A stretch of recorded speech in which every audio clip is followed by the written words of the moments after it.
Let us understand what is scientific method. So a scientist or a chemist means one who studies chemistry. So they work in a systematic manner in order to solve a problem. Let's say if we want to solve any problem related to science or chemistry, so that person will work in a systematic manner to solve that problem, and that systematic manner or systematic approach is called the scientific method. So what are the different steps involved in it, how the problem is solved? So the first step is to observe the phenomena to identify a problem. Means we will identify the phenomena under which that problem is coming up.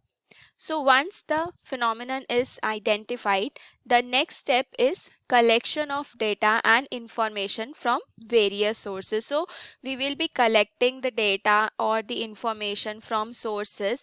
Now what are those sources? The scientific literatures, journals and other available materials.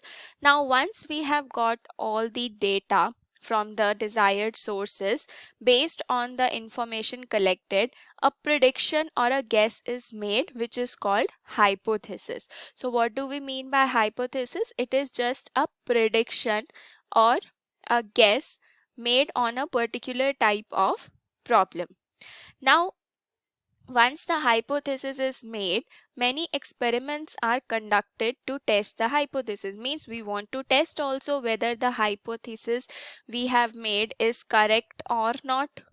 So in order to test that, experiments are carried out. So science is or chemistry is all related with experiments. So nothing is proved without any experiment. So experiments are carried out, and if the results of the experiments do not agree with the hypothesis, more and more experiments are conducted, or the another hypothesis is formed. But when the results of experiment agree with the hypothesis, then that hypothesis become a theory.